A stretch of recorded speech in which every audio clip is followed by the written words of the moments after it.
रसोई में कौन सा तेल इस्तेमाल करें? ये एक ऐसा सवाल है जो लगभग हर घर की कहानी है।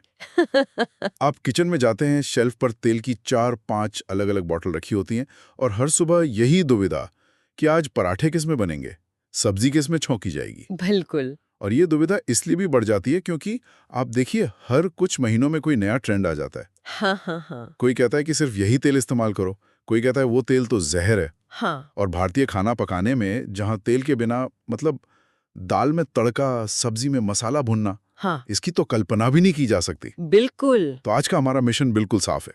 हम जासूस बनकर ये पता लगाएंगे कि हमारी रसोई का असली हीरो कौन है हाँ। और विलन कौन। हम पश्चिमी ट्रेंड्स को आंख बंद करके नहीं अपनाएंगे, बल्कि विज्ञान और हमारी सदियों पुरानी परंपरा के आधार पर भारतीय रसोई के लिए सबसे अच्छे तेलों के बारे में गहराई से समझेंगे। और हमारी ये पूरी चर्चा हृदय रोग विशेषज्ञों और कार्यात्मक चिकित्सा विशेषज्ञों की दी हुई जानकारी पर आधारित होगी। तो चलिए इस केस की पहली कड़ी से शुरू करते हैं, और वो है सबसे बड़ा मिथक, फैट यानी वसा हमारा दुश्मन है। हाँ, ये तो मैंने भी बहुत सुना है। मतलब सालों से यही कहा गया है कि फैट से दूर रहो, वजन बढ़ जाएगा, कोलेस्टेरॉल। दिल की बीमारियां हो जाएंगी, हाँ। वही सब। लेकिन क्या ये पूरी सच्चाई है? क्या सारे फैट्स वाकई विलन होते हैं? देखिए, यहीं पर कहानी में एक ट्विस्ट है। ये सबसे बड़ा झूठ है जो मार्केटिंग की दुनिया ने हमें बेचा है। सच तो ये है कि हमारे शरीर को काम करने के लिए फैट की सख्त जरूरत होती है। ये हमारे लिए मतलब पेट्रोल जैसा है। पेट्रोल जैसा? हाँ, ये हमें ऊर्जा देता है। विटामिन ए, डी, ई और के जैसे जरूरी विटामिन को शरीर में सोखने में मदद करता है और हमारे हार्मोन्स को भी संतुलित रखता है। समस्या फैट नहीं, बल्कि किस तरह का फैट हम खा रहे हैं वो है। अच्छा, तो इसका मतलब फैट की टीम में भी अच्छे खिलाड़ी और बुरे खिलाड़ी होते हैं। तो ये अच्छे फैट और बुरे फैट में क्या फर्क है? अगर मैं अंदाजा लगाऊं तो अच्छे फैट वो हुए जो हमें पौधों से मिलते हैं, जैसे नट्स या बीज। आपने बिल्कुल सही पकड़ा। अच्छे फैट, जिन्हें हम विज्ञान की भाषा में मोनो अनसैचुरेटेड और पॉली अनसैचुरेटेड फैट्स कहते हैं, ज्यादातर पौधों से मिलने वाले तेलों में पाए जाते हैं। ये हमारी टीम के स्टार प्लेयर्स हैं। और इनका काम क्या है? इनका सबसे बड़ा काम है शरीर में खराब कोलेस्ट्रॉल यानी एलडीएल, जो हमारी नसों को ब्लॉक करता है, उसके लेवल को कम करना। साथ ही ये शरीर की अंदरूनी सूजन से लड़ते हैं और एंटीऑक्सीडेंट भी देते हैं, जो हमारी कोशिकाओं के लिए एक तरह से बॉडीगार्ड का काम करते हैं। तो फिर बुरे फैट कौन हुए, जो हमें पैकेट वाले खाने या शायद बटर, घी जैसी चीजों से मिलते हैं? आप सही रास्ते पर हैं, लेकिन यहाँ भी एक छोटा सा ट्विस्ट है। असली विलन है ट्रांस फैट। Trans fat? हाँ, ये वो छिपा हुआ दुश्मन है जो आपको बाहर के तले हुए खाने, बिस्किट, केक और मार्जरीन जैसी प्रोसेस्ड चीजों में मिलता है। इनसे तो हर हाल में बचना चाहिए, क्योंकि ये सीधे तौर पर हृदय रोग और स्ट्रोक का खतरा बढ़ाते हैं। और सैचुरेटेड फैट का क्या, जैसे घी या नारियल तेल में जो होता है? देखिए, इन्हें पूरी तरह विलेन नहीं कह सकते। ये बस टीम के वो खिलाड़ी हैं जिन्हें मैदान पर बहुत सोच समझकर और सीमित समय के लिए उतारना चाहिए। संयम में ये ठीक है, लेकिन ज्यादा मात्रा में ये भी खराब कोलेस्ट्रॉल बढ़ा सकते हैं। ठीक है, तो ये साफ है कि फैट से डरने की नहीं, बल्कि सही फैट पहचानने की जरूरत है। असली दुश्मन प्रोसेस्ड फूड में छिपा है। अब आते हैं भारतीय रसोई की एक खास चुनौती पर। हमारे यहाँ खाना पकाने का तरीका पश्चिम से बहुत अलग है ना? बहुत अलग। यहाँ कुकर की सीटी बजती है, कढ़ाई में तेज आंच पर तड़का लगता है, पूड़ियां तली जाती हैं। इसका तेल की चुनाव पर क्या असर पड़ता है? ले इस पूरी पहेली का सबसे महत्वपूर्ण हिस्सा है, और यहीं पर एक हीरो की एंट्री होती है जिसका नाम है स्मोक पॉइंट। स्मोक पॉइंट, ये शब्द मैंने सुना तो है, पर सच कहूं तो हमेशा इसे नजरअंदाज कर देता हूँ। क्या ये सच में इतना जरूरी है? ये बहुत जरूरी है। अक्सर सब्जी बनाते वक्त कढ़ाई से थोड़ा धुआं तो निकलता ही है, इसमें क्या बड़ी बात है? ये बहुत बड़ी बात है। इसे ऐसे समझिए जैसे हर लकड़ी अलग तापमान पर जलती है, वैसे ही हर तेल का भी एक जलने का पॉइंट होता है। Smoke point? स्मोक पॉइंट वो तापमान है जिस पर तेल जलना और टूटना शुरू कर देता है।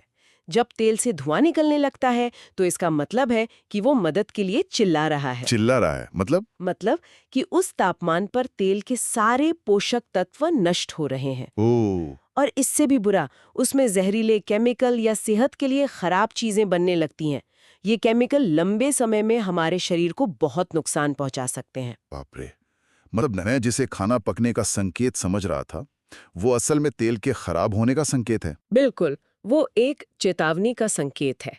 तो इसका मतलब ये हुआ कि हर तेल तेज आंच पर खाना पकाने के लिए सही नहीं है। बिल्कुल सही। यहीं पर ज्यादातर लोग गलती करते हैं। भारतीय खाना पकाने के लिए हमें ऐसे तेल चाहिए जो हमारे तरीकों का तापमान झेल सके।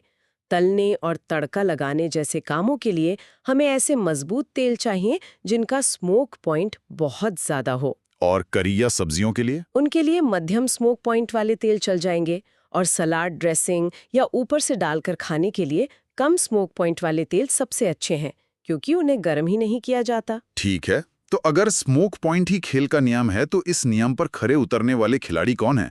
मुझे पता चला है कि विशेषज्ञों ने 5 स्टार प्लेयर्स की एक लिस्ट बनाई है, खासतौर पर भारतीय रसोई के लिए। हाँ, और ये लिस्ट किसी नए फैशन या ट्रेंड पर नहीं, बल्कि विज्ञान और हमारी पारंपरिक समझ पर आधारित है। ये हमारी रसोई की ड्रीम टीम है एक तरह से। तो इस टीम का पहला खिलाड़ी है घी। पीढ़ियों से हमारी रसोई का गौरव रहा है। लेकिन एक मिनट, अभी तो हमने बात की कि ये सैचुरेटेड फैट है और इसे संयम से इस्तेमाल करना चाहिए। तो फिर ये लिस्ट में कैसे है? बहुत अच्छा सवाल है। घी इस लिस्ट में अपने हाई स्मोक पॉइंट की वजह से है।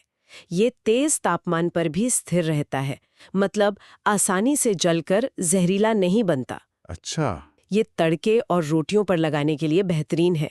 और जहाँ तक सैचुरेटेड फैट की बात है, घी में विटामिन ए, डी, ई और के भी होते हैं, जो पाचन और इम्यूनिटी को बढ़ाते हैं। तो इस्तेमाल करें, लेकिन ध्यान से। बिल्कुल। हमारे विशेषज्ञ कहते हैं कि इसका इस्तेमाल जरूर करें, लेकिन संयम से। ये वो स्पेशल खिलाड़ी है जिसे हर मैच में नहीं, बल्कि खास मौकों पर इस्तेमाल करना चाहिए। समझ गया। अब बात करते हैं टीम के दूसरे खिलाड़ी की, नारियल का तेल। ये खासकर दक्षिण भारत में बहुत लोकप्रिय है। इसके पीछे का विज्ञान क्या है? नारियल का तेल मस्तिष्क और आंत के स्वास्थ्य के लिए एक सुपर हीरो की तरह है। इसमें एक खास तरह का फैट होता है जिसे मीडियम चेन ट्राइग्लिसराइड्स या MCTS कहते हैं। MCTS। इसे आप शरीर के लिए हाई ऑक्टेन फ्यूल समझ सकते हैं। हमारा शरीर इसे बहुत तेजी से पचाकर तुरंत ऊर्जा में बदल देता है, बजाय इसके कि इसे फैट के रूप में जमा करें।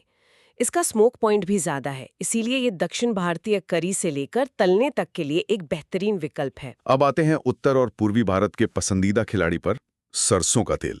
इसकी एक अपनी तेज सुगंध और एक अलग पहचान है। हाँ, इसका स्वाद और सुगंध दोनों ही बहुत मजबूत हैं, लेकिन सेहत के लिहाज से ये दिल का बहुत अच्छा दोस्त है। कैसे? यह सूजन को कम करने में मदद करता है, और इसमें मोनो अनसैचुरेटेड फैट्स के साथ साथ ओमेगा 3 फैटी एसिड्स भी अच्छी मात्रा में होते हैं।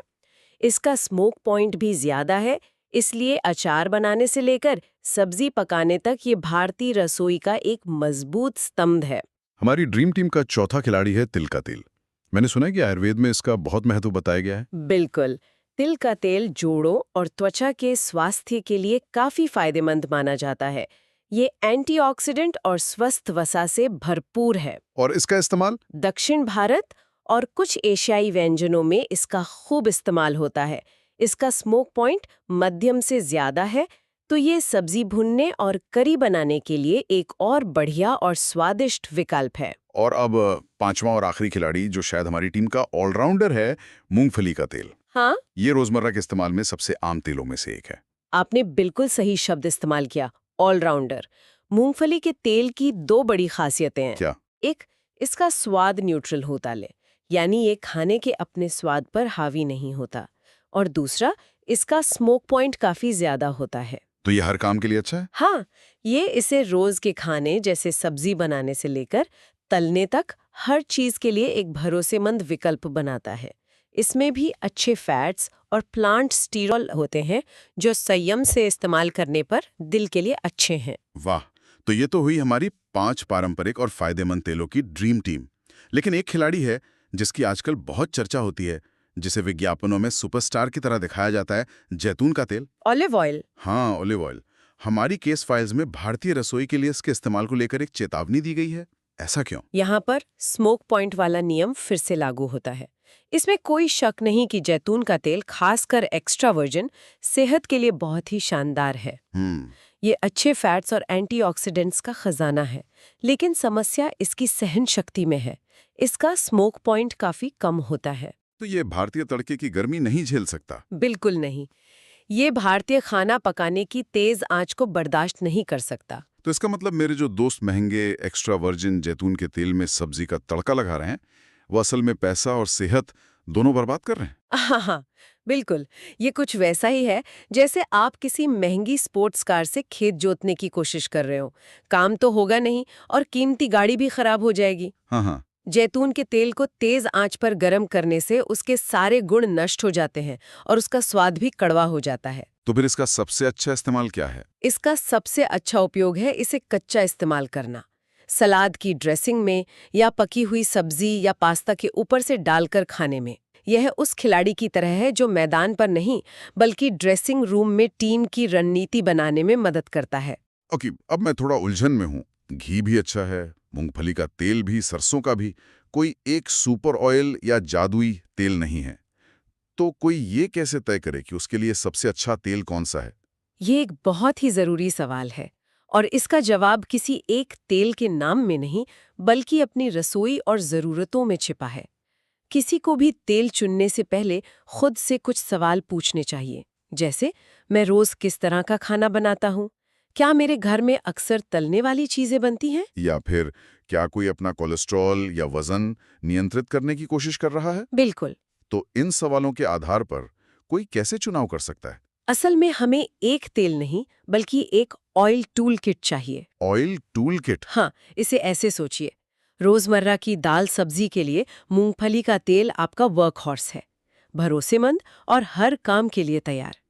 जब कुछ खास बनाना हो जिसमें एक अलग स्वाद चाहिए तो सरसों का तेल वो स्पेशल मसाला है जो व्यंजन में जान डाल देता है। और घी? और घी खास मौकों के लिए जैसे पराठे या हलवा बनाने के लिए आपका लग्जरी आइटम है। तो सबसे अच्छी रणनीति किसी एक पर निर्भर न रहना है। बिल्कुल। सबसे अच्छी रणनीति है 2 या 3 अलग-अलग तरह के तेलों को बारी-बारी से इस्तेमाल करना। ये तो बहुत अच्छी बात है।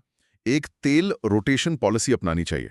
इससे शायद शरीर को अलग-अलग तरह के पोषक तत्व भी मिल जाते होंगे। हाँ। चलिए, जाते-जाते हमारी केस फाइल्स से मिले कुछ और सरल और उपयोगी टिप्स को संक्षेप में दोहराते हैं, एक गेम प्लान की तरह। जरूर। पहला नियम तो यही है कि 2 या 3 तेलों को बारी-बारी से इस्तेमाल करें। हाँ। दूसरा, तेल को बार-बार गर्म करने से बचें।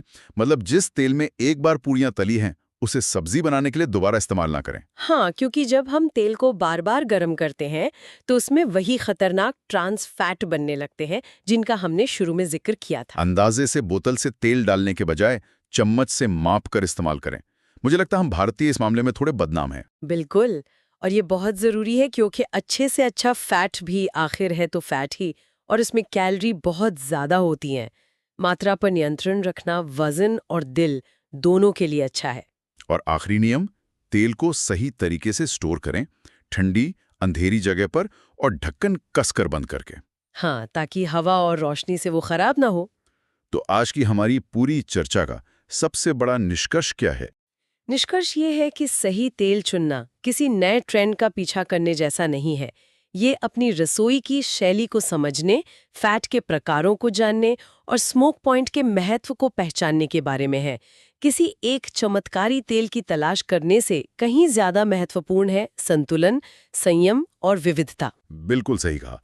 तो अगली बार जब कोई तेल की दुकान पर इतने सारे विकल्पों से घिरा हो, तो असली सवाल ये नहीं है कि कौन सा तेल सबसे अच्छा है, बल्कि असली सवाल ये है कि तेलों का कौन सा संयोजन मेरी रसोई और मेरे स्वास्थ्य के लिए सबसे अच्छा काम करता है। वाह! ये दृष्टिकोण एक ही जवाब खोजने की दौड़ से हमें बाहर निकालता है और हमें अपने स्वास्थ्य के लिए एक स्मार्ट और व्यक्तिगत रणनीति बनाने पर ध्यान केंद्रित करने में मदद करता है।